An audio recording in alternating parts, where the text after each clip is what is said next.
Buenos días. Qué placer y privilegio es estar de vuelta aquí en la capilla del Seminario del Sur. Amo a su presidente. Lo he dicho en todo el mundo, que Albert Mohler es realmente un regalo de Dios a la iglesia cristiana en el siglo XXI. Muy pocas veces he visto una persona que posea tantos dones y habilidades, pero aún así camine en una vida de humildad como él lo hace. Así que me siento honrado al ser invitado a predicar y nuevamente pido disculpas al no poder venir en febrero, ya que nuestro viaje tuvo problemas y no pudimos venir, pero el tiempo de Dios es perfecto. Estoy feliz de estar aquí y le mando un saludo a la familia Jenkins y a su visión, la cual ha contribuido a la causa estableciendo un centro de estudios islámicos en esta escuela, la cual es conocida en todo el mundo por la ortodoxia y la fidelidad en las escrituras. No podría pensar en ningún lugar mejor en el mundo en donde poner un centro de estudios islámicos, ya que ese es capaz de proteger la visión de alcanzar los musulmanes para Cristo. Les tengo que hacer una confesión. Para ser una persona que ha predicado por más de 27 años en una iglesia, no es usual que yo salga de este contexto para hablar de este tema. Pero aún así, ese tema ha sido algo que le he dedicado muchos años de estudio y experimentación. En 1982, mientras trabajaba en mi disertación en la Universidad de Debris, yo terminé viajando y pasando el tiempo clandestinamente con un grupo llamado Al-Qaeda. En ese tiempo se hacía llamar Yihad, y tuve que hacer muchas maniobras para llegar a sus mentes y tratar de entenderles. Y los profesores y el comité de evaluación de la Universidad de Debris, dos de ellos hombres judíos muy queridos, uno de ellos sigue siendo aún mi amigo, Dr. Stanley, me dijo: ¿por qué estás haciendo esto? ¿Es algo innovador que estás tratando de hacer para la academia? Y le dije: no, tengo algo más importante que hacer. Estoy predicando el Evangelio de Jesucristo. En fin, antes de que la disertación fuese aprobada, ya habíamos publicado un libro con A.G. Browland Holland hablando de lo que investigué. Se llama La Revolución en contra de la modernidad. Y en el foro que tendremos programado para esa tarde, espero que hablemos un poco más de ese tipo de cosas y poder responder a varias preguntas, a lo que ahora quizás no alcanzaré a cubrir. No sé, quizás muchos de ustedes ya saben mucho de este tema u otros no tanto, y por eso mismo intento cubrir lo más posible en un repaso extenso para que yo así pueda llegar a los asuntos más profundos en el tiempo de foro nuestro almuerzo. Porque no hay forma en la que ustedes puedan realmente comprender el Islam sin que primero comprendan la historia de las herejías cristianas. Las dos están entrelazadas. Este seminario, que es fiel a las escrituras, ha sabido identificar el grave peligro que son las herejías.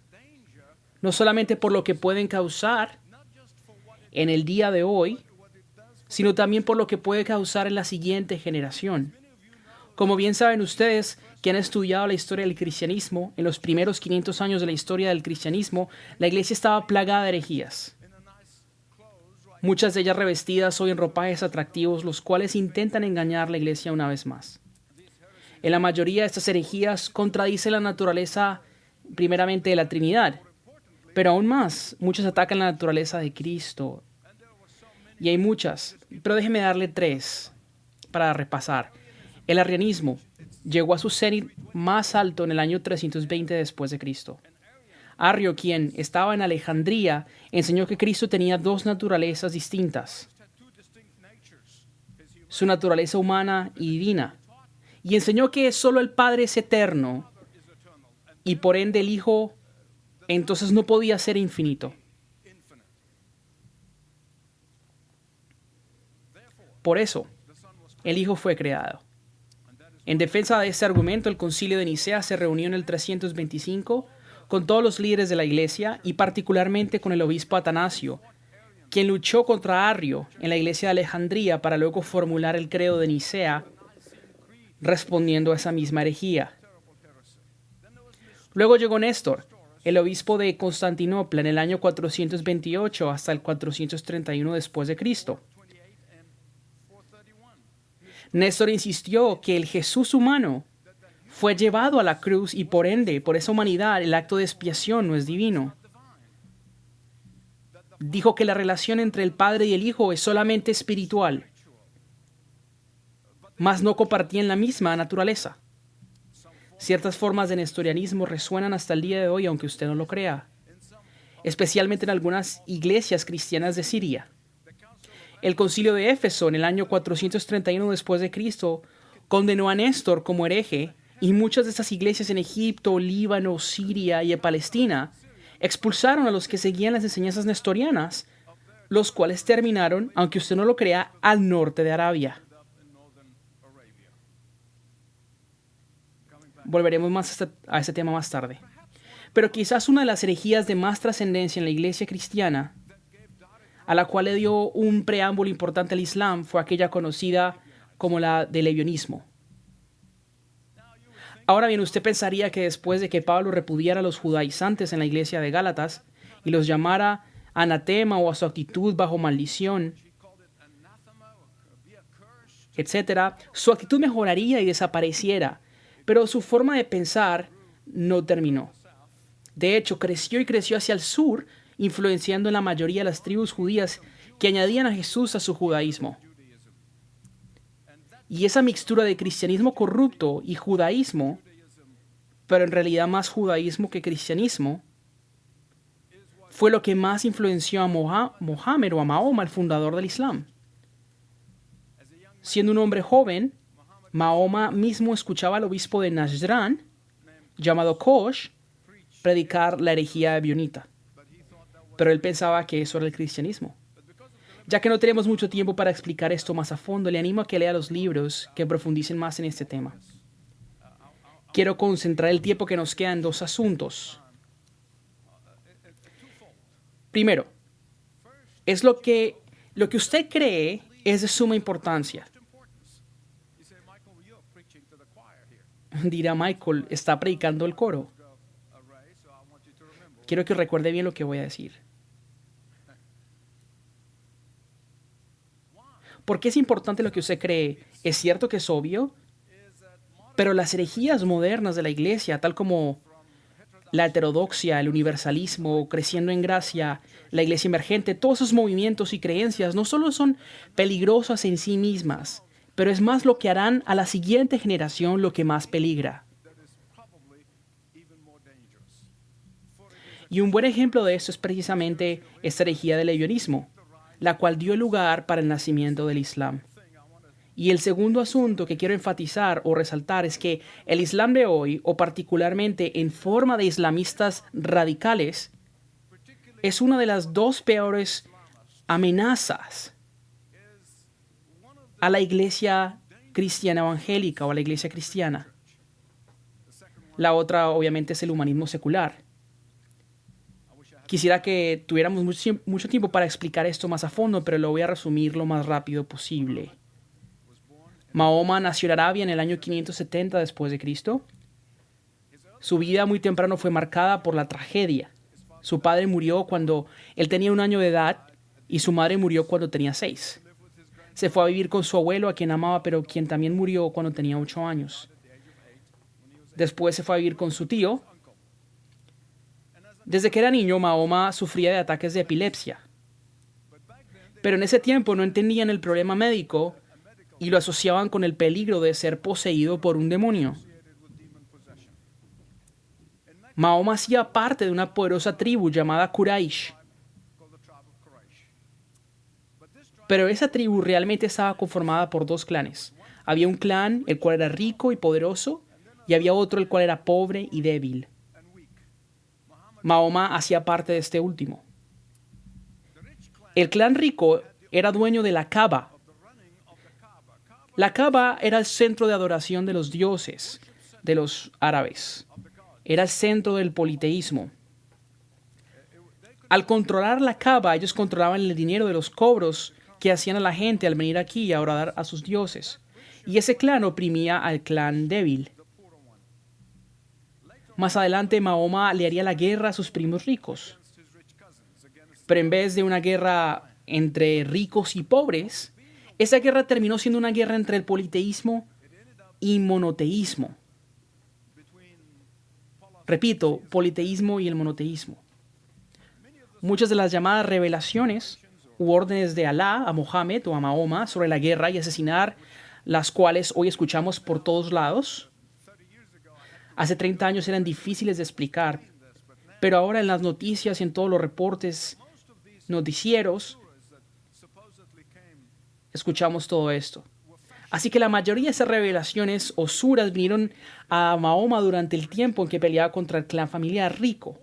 Más importante, el joven Mahoma vivió con su tío, donde seguramente aprendió su oficio. En esa época se aprendía el oficio de quien te criaba.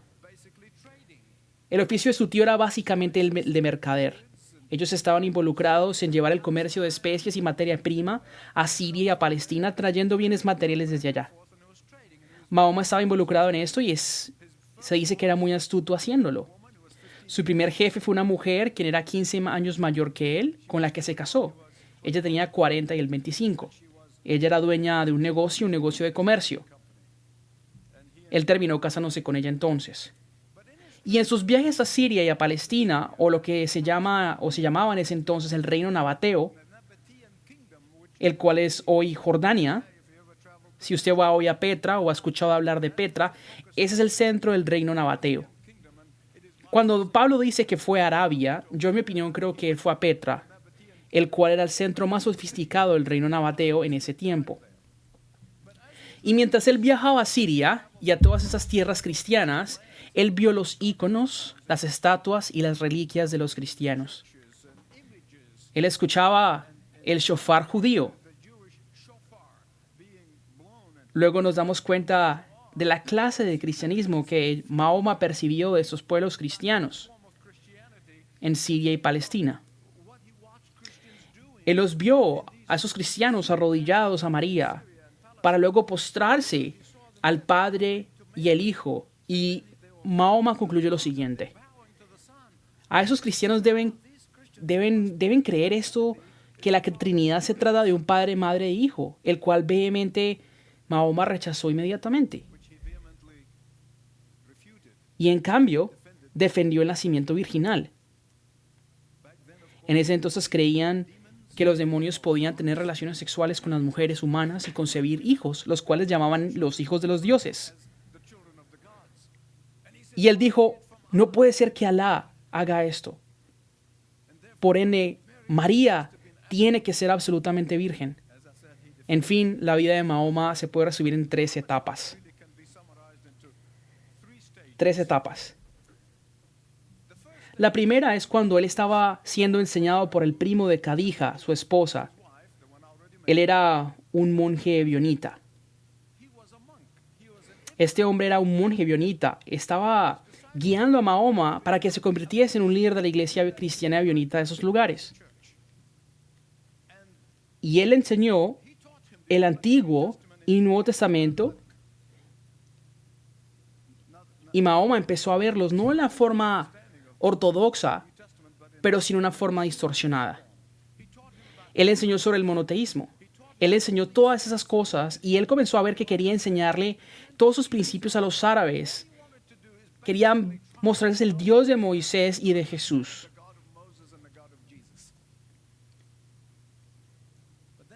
Y después vino la segunda etapa, en la cual este monje Baraka muere. Y Mahoma se confunde y no sabe qué hacer ni a dónde ir. Esto lo dejó muy triste y lo dejó en una depresión profunda. De hecho, hace poco se publicó un documental en la cadena BBC hablando de lo que Mohammed o Mahoma experimentó en esos tiempos de crisis y de identidad. El narrador era musulmán, obviamente, así que habló del asunto de su propia opinión. Pero relataba que no fue tanto una crisis de identidad, sino más bien la pérdida de un maestro. Y ahora él no sabía qué hacer después de eso. Todo esto se acumuló al hecho de que su familia, es decir, el otro clan, estaba en clara oposición a lo que Mahoma pensaba acerca del Dios verdadero. Y en esa depresión, él empezó a contemplar la pregunta, ¿quién es Dios? ¿Cuál es mi misión? ¿Qué debo hacer? ¿Será que debo ponerme a cambiar a Arabia y a presentarles el Dios de Moisés y de Jesús?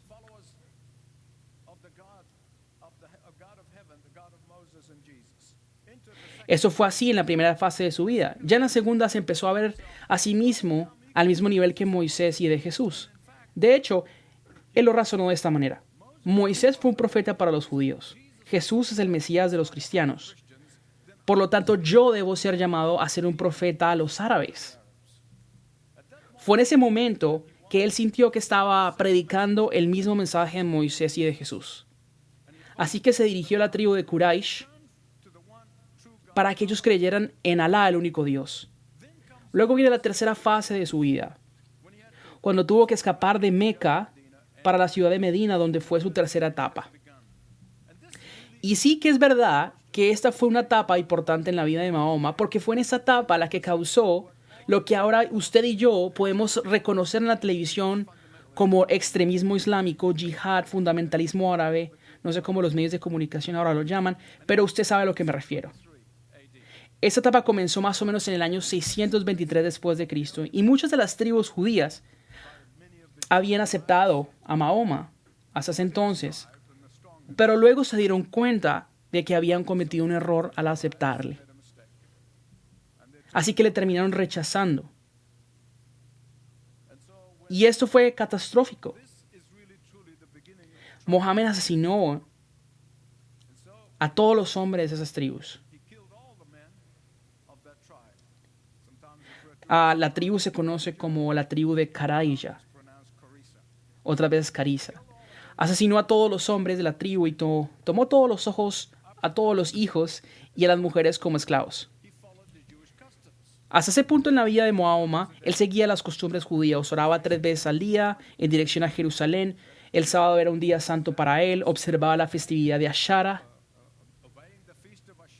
la cual está en Levítico 23-27, y usaba el shofar judío para llamar a la gente a orar. Hasta ese punto, cuando los hombres judíos le dieron la espalda, todo cambió. Él dijo, no solamente vamos a orar 3 veces, ahora vamos a orar 5 veces. No vamos a orar en dirección a Jerusalén, sino hacia Meca. El viernes será reemplazado como el sábado.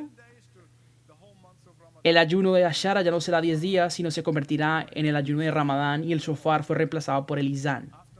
Después de que Mahoma tuvo el éxito al derrotar el clan rico de sus primos, él victoriosamente se declaró no solamente igual a Jesús y a Moisés, sino superior a los dos. Se consideró superior a esos dos. Cualquier profeta antes de él, quien enseñase algo en contra suya, debía ser reemplazado por lo que dice en el Corán.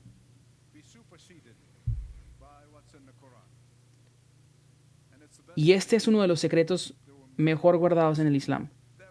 Había muchos Coranes. Había muchísimos Coranes esparcidos, escritos en piel de camello, hasta que el segundo califato, el cual tomó el lugar de Mahoma, quemó la mayoría de estos y retuvo solamente uno. Cualquier libro que tuviera el Antiguo o Nuevo Testamento, dijo él, el cual recomendaba leer, debía ser leído con cuidado, ya que cualquier cosa de estos libros que hablasen en contra de sus enseñanzas debían ser considerados como falsos o falsas. Y él había dicho esto muy claro a sus seguidores. Déjenme detenerme aquí por un momento. Como toda la enseñanza que habla sobre el asesinar a los enemigos, supuestamente vino del arcángel Gabriel,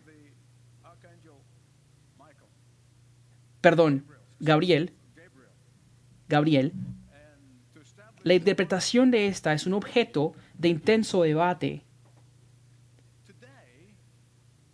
Hoy mismo es un intenso debate entre los académicos y islámicos.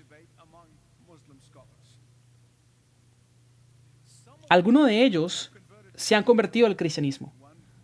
Un ejemplo es el profesor de Al-Zaria en una universidad importante. Hace poco escribió un libro. Él está escondido ahora mismo y no sé si darle las gracias o no, pero él dedicó su libro a mi persona.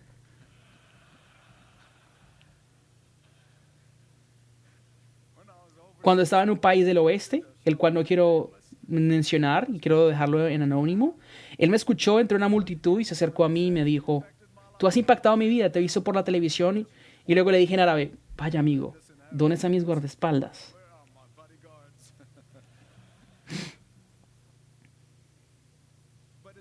A fin de cuentas, este tema está creando un debate muy intenso hoy en día.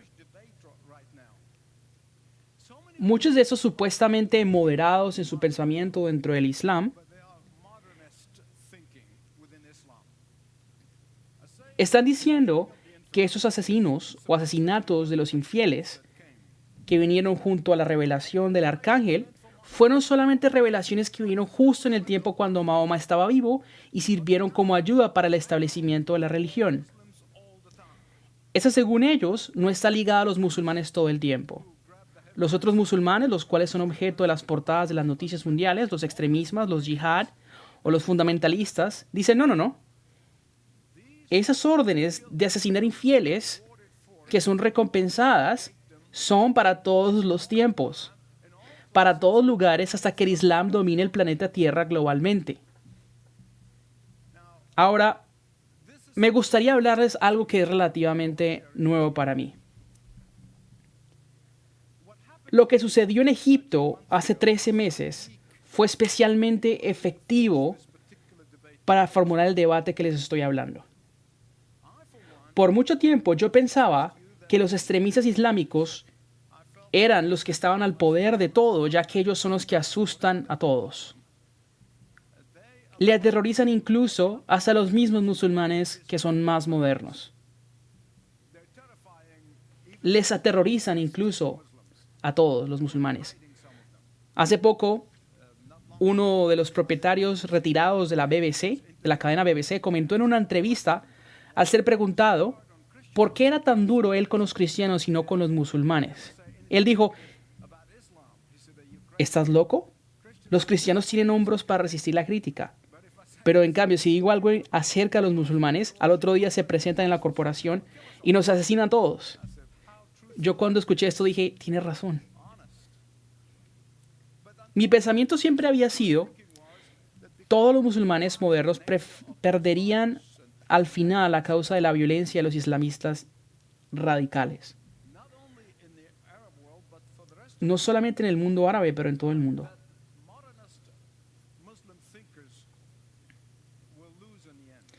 Que todos los académicos islamistas perderían también. Pero todo eso cambió el 30 de junio del 2013, cuando un número de 33 millones de personas caminaron las calles del Cairo y todas las ciudades de Egipto para rechazar un gobierno islámico bajo el mando de la hermandad o los hermanos islámicos o musulmanes, la cual tomó el poder en Egipto durante 12 meses, pero colapsó la economía en el país.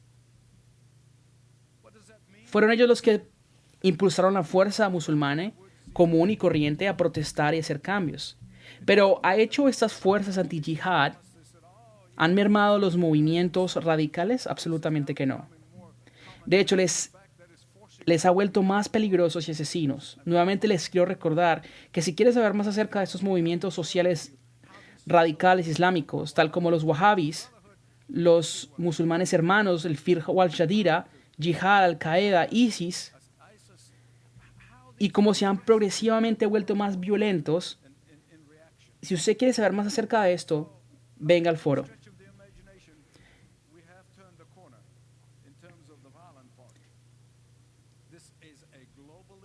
Esto es algo que es conocido globalmente. Están siendo ricos y no desaparecerán, al menos que Dios intervenga. Y ahora que el gobierno secular de Egipto les rechaza, las cosas se han vuelto más peligrosas. Pero déjenme compartirles el estado actual del pensamiento islámico, ya que estuve reunido con esos hombres por 2 semanas. Recuerdo muy bien en ese tiempo, en el 1982, me dijeron, escriba esto. Y recuerdo que era algo que contradecía todo nuestro pensamiento occidental acerca del Islam.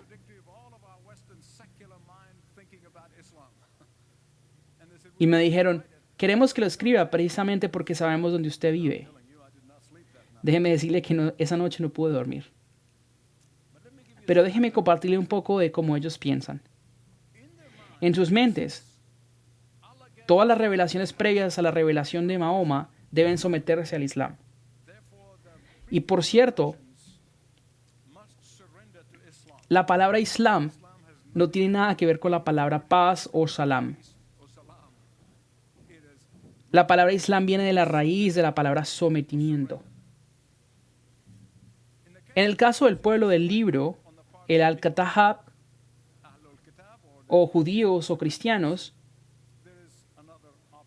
hay otra opción para ellos si no se someten, y es que se conviertan en dhimis. Dhimis son ciudadanos de segunda clase.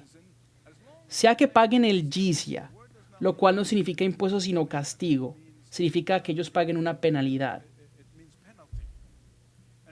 Y puede que sea el 50% del ingreso de una persona, añadiendo también los impuestos. Es una forma de humillación hacia los cristianos y los judíos, y claramente implica que le den honor al Islam como religión superior. Incluso hasta este día, si cuesta $1 millón construir una mezquita en Europa, los musulmanes prefieren comprar una iglesia cristiana que ya ha sido cerrada, como muchas en Europa. Ellos prefieren entonces comprar esa por 2 millones para así cambiar la cruz por la luna creciente y hacerlo como un símbolo de superioridad. Una de las cadenas de televisión musulmana dio a conocer unas imágenes que yo mismo pude ver como mis propios ojos. Y hace 18 meses, cuando la hermandad islámica estaba al poder en Egipto, muchos de los académicos musulmanes, los cuales ahora están encarcelados bajo el gobierno secular, estaban teniendo una discusión y decían, esos $2 billones que Estados Unidos le da a Egipto es como un jizya. Es un castigo porque Estados Unidos es un país infiel. Y si quieren evitar la ira del Islam, deben seguir pagando el jizya, los $2 billones. Y aunque usted no lo crea, Obama incrementó la ayuda económica a Egipto durante el gobierno de los hermanos musulmanes. Y ahora que cambió el gobierno a un gobierno secular, él la suspendió. Creo que mejor seguimos hablando de otra cosa. Porque quizás esa ha sido una noticia que me ha tenido muy triste. Ellos decían que Estados Unidos estaba cumpliendo con su mandato de pagar el jizya, ya que seguía siendo una nación infiel. El tercer yihad, esa es otra palabra que quiero que entienda. ¿Qué es el tercer yihad? Significa que hubo una primera, una segunda y ahora una tercera. La primera yihad tuvo lugar cuando los primeros musulmanes salieron de Arabia en el 8º siglo bajo el califato de Omar y conquistaron pueblos tradicionalmente cristianos. Y ellos hicieron exactamente lo mismo que usted hoy ve en televisión con los cristianos en Mosul. Es exactamente lo que pasó hace 30 años. Es increíble que hace 30 años se podía decir que esto era lo que creían y no se podía creer. Ahora que lo ven en la televisión es completamente obvio. O se convierte o muere. O si quiere permanecer cristiano debe pagar esos impuestos. O si no se enfrenta a la espada. Esa entonces fue la primera yihad. Un dato interesante para ustedes, queridos estudiantes de teología, acerca de la ortodoxia bíblica. En la iglesia del norte de África, muy temprano en el siglo VIII, hubo un momento que hubo un movimiento llamado el montanismo. Y para resumir las cosas sin tener que hablar mucho, el montanismo enseñó que la Biblia no era una revelación cerrada. Dios se podía revelar en cualquier persona y que nosotros los cristianos tenemos la autoridad al igual que la palabra. Las iglesias en Egipto no quisieron aceptar esa secta, ya que creían que la Biblia era una revelación cerrada. Durante 30 años de invasión islámica, la iglesia norafricana, la cual en un punto consistía de 5.000 diócesis, es decir, mil y miles de iglesias locales, 5.000 iglesias en el norte de África, incluyendo hasta la iglesia de San Agustín, durante 30 años desaparecieron. Quizás desaparecieron al conocer que había una nueva revelación. La iglesia en Egipto rechazó este movimiento y por ende hay 10 millones de cristianos en Egipto los cuales sobreviven a causa de la fidelidad de sus ancestros. Desde allí los musulmanes llegaron hasta España, Siria, Líbano y golpearon en las puertas de Francia. Ya cuando perfeccionaron este concepto del dhimmi y el jizya, o el castigo, llegó la segunda yihad. Rápidamente, esa se llevó a cabo cuando los turcos invadieron Constantinopla y llegaron tan lejos al oeste hasta Austria. El imperio otomano se expandió para llegar a dominar la mitad del mundo, literalmente. Ellos mismos empezaron a tener su propio califato. Hoy día la literatura islámica, junto con su agenda, si es que asiste a sus conferencias o lee sus publicaciones, ellos hablan acerca de la tercera yihad. Ellos dicen que la primera llegó hasta Francia, pero fue detenida. La segunda llegó hasta Austria, pero fue detenida. Y la tercera, sin embargo, no necesitará mucha sangre derramada. Esas personas obviamente no se asocian con ISIS. Ellos argumentan que a causa del índice de natalidad en Europa, más la inversión de trillones de dólares de empresas petroleras árabes alrededor de Europa, estas cosas y esos factores serán suficientes, dicen con mucho optimismo, que dicen que para el año 2025 muchos de los países europeos se convertirán en estados islámicos. Ellos citan ejemplos como el de Francia, donde hay 5 millones de musulmanes. En promedio, las familias musulmanes tienen 3.5 a 4 hijos por familia, mientras que la familia francesa común tiene un índice de -1 hijos.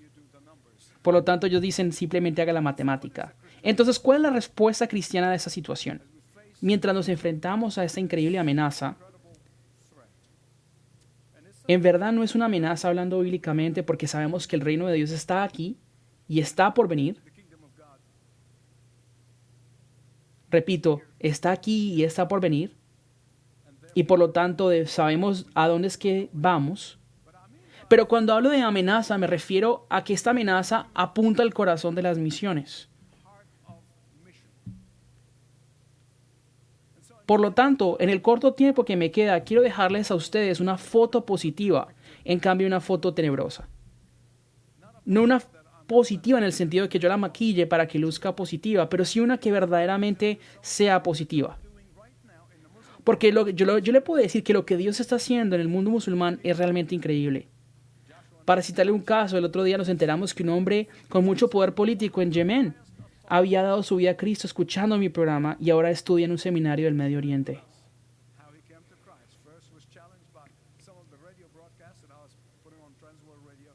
Él escuchó mi radio y se convirtió. Y ahora está estudiando muy fielmente. Así que Dios está haciendo algo especial en este mundo musulmán. Está haciendo cosas maravillosas. Cosas tan maravillosas que yo años atrás no pudiera haber creído. Como testimonio personal de Dios y para mi propia condenación, cuando escapé de Egipto en los años 60 del gobierno de Nasser, literalmente dejé el país sin esperanza de volver. Estaba tan molesto con mi país, tanto que decía que no me importaba en absoluto.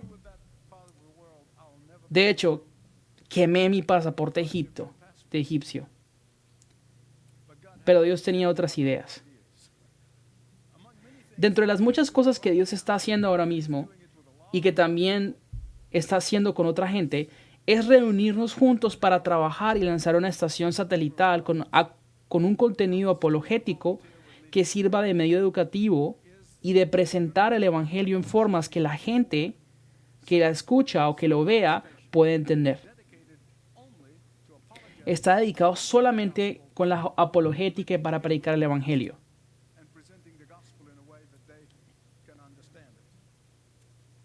Empezamos con un satélite, uno europeo. Pero mi hijo Joshua me dijo, papá, también tenemos que tener uno disponible en Arabia. Y este hombre de fe que soy yo le dije, pero nunca permitirán un canal evangelístico entre sus satélites. Menos en un satélite árabe. Pero pasaron 6 meses. Nilesat, un satélite de los egipcios, nos llamó y nos dijo, vemos su canal y lo queremos en nuestro satélite. 12 meses después, Arabsat, satélite que le pertenece a los de Arabia Saudita, nos dijo, vemos muchos canales cristianos, pero su canal es el único que queremos en nuestro satélite. Así que ahora estamos con Al Jazeera juntos. El canal está disponible para más de 160 millones de casas en el Medio Oriente. Y ahora mismo hay 100 y miles de musulmanes que están llegando a Cristo, todos secretamente, todos por debajo de la mesa. Pero ¿sabe qué es lo más deprimente de todo esto? Es la iglesia cristiana. La iglesia cristiana tiene miedo de bautizarles. Viven con miedo y este es realmente el reto. Pero hay excepciones con lo que trabajamos. De hecho, solo este pasado marzo, estábamos en un país del Medio Oriente, en el cual mi hijo Joshua bautizó un nuevo creyente que conoció de Cristo, viendo mi canal. Yo no quise bautizarle y me quedé observando en las sillas de atrás porque no quería que llamara la atención. Pasan testimonios increíbles y nos llegan a las puertas todos los días. Una última pero importantísima palabra. Espero que no haya opacado mucho el mensaje con mi constante énfasis. Pero es muy importante decir que hay una gran falacia rondando en la iglesia cristiana evangélica, la cual está esparciendo por todos los lugares, afectando a muchos. Y es una falacia que dice algo así. Si habla la verdad acerca de la ideología islámica o si habla la verdad acerca del crecimiento del Islam, significa que usted está tratando a los musulmanes sin amor. De hecho, el término islamofobia fue inventado por el sistema de los hermanos musulmanes en Estados Unidos para avergonzar a los occidentales y en específico a los cristianos para que no solo los aceptaran a ellos, sino que también a su ideología. Esta decepción que viene desde el mismísimo infierno es rampante en Estados Unidos. Mientras que en realidad cuando usted más entiende lo tenebrosa que es esta ideología,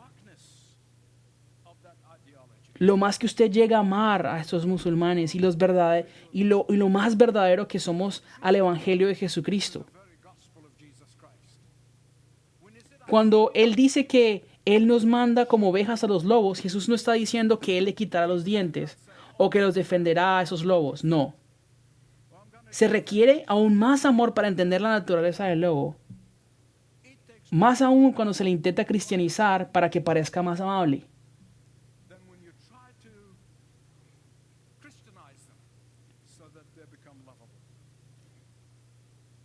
Esas decepciones, tal y como lo dije antes, son rampantes, ya que ven el Islam igual de verdadero al cristianismo, como se puede ver en el movimiento de adentro, se llama. Y hasta la teología de la liberación, donde un hombre como el reverendo Jeremiah Wright, el cual tenía bajo su pastoreo a nuestro presidente Obama por 20 años. Este mismo fue el que dijo en una conferencia de prensa en Washington, D.C., citando lo que Jesús dijo en el Evangelio de Juan, que él tenía ovejas que no son de este redil, diciendo que Jesús estaba refiriendo a los musulmanes y el Islam.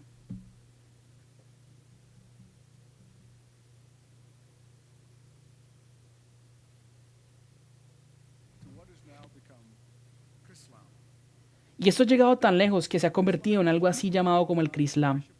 El Crislam fue hace poco mencionado por un obispo de la iglesia luterana la semana pasada en la ciudad de Detroit, en la Conferencia Nacional de los Hermanos Musulmanes. Él decía, si se puede hablar de judio-cristianismo, ¿por qué no se puede hablar también del crislamismo? El reto para nosotros, los creyentes bíblicos ortodoxos, es el poder articular la fe cristiana de manera amorosa, delicadamente, ciertamente verdaderamente, pero por sobre todo con valentía y sin amor y sin temor. Recuerde esto, que cualquier cosa que hagamos, nunca debemos comprometer el hecho de que no hay nombre dado bajo el cielo a los hombres en el que hay salvación aparte del nombre de Jesús. Porque una de las estrategias de los islamistas hoy, muy parecida también a la campaña de los homosexuales, es la de hacer no solo los cristianos para que les amen a ellos, sino que también amen a su ideología. Ellos dicen, si ustedes me aceptan, deben también aceptar mis creencias. Si no las acepta a ustedes, entonces usted es un fanático intolerante. Esas son sus palabras favoritas. No tenemos nada que temer cuando decimos, les amamos profundamente, pero no en su sistema falso, religioso. Y es por eso que les ofrezco lo mejor que conocemos, para que puedan llegar al único que les pueda salvar eternamente. Ahora, el contraste del movimiento universalista o este movimiento que se llama el movimiento de adentro es que ha impactado a muchas instituciones evangélicas. Y es esa que dice, si les ofende a los musulmanes decir que Jesús es el Hijo de Dios, entonces refirámonos a Jesús como Isa. Pero Isa no es el mismo Jesús que está en la Biblia. Isa en el Corán es pintado como solo un profeta. Este movimiento comenzó con una sola intención, y esa fue la de contextualizar el mensaje del Evangelio a las culturas. Fue este deseo de contextualizar el Evangelio a lo que los musulmanes les llevó a utilizar los pasajes del Corán sobre Jesús y decir que ese era el Jesús que predicaban y adoraban. Es por eso que este movimiento de inclusión es uno de los movimientos más peligrosos para la iglesia cristiana de hoy. Muchas instituciones la han comprado, muchas de esas las conocemos nosotros. Porque esta ideología realmente es una herejía, no es la verdad. Siempre haga la distinción entre Jesús, el Hijo de Dios, totalmente hombre, a distinción del Isa del Corán. Dios, recuérdales la importancia a estos jóvenes de lo que ellos creen y enseñan. Señor, yo oro por todos los que están aquí. Oro para que donde quiera que estén y en cualquier contexto en el que se encuentren o cualquier ministerio que les hayas dado, que tú les fortalezcas, que aunque enfrenten muchas tribulaciones en la vida, que tú estés con ellos como estuviste con Pedro en prisión y con Pablo en su ministerio. Y que les animes hoy porque sabemos que un día estaremos frente a ti. Y la mejor recompensa que recibiremos entonces será aquella en la que tú nos digas, bien hecho, hijo mío, siervo fiel. En el nombre de Jesús. Amén.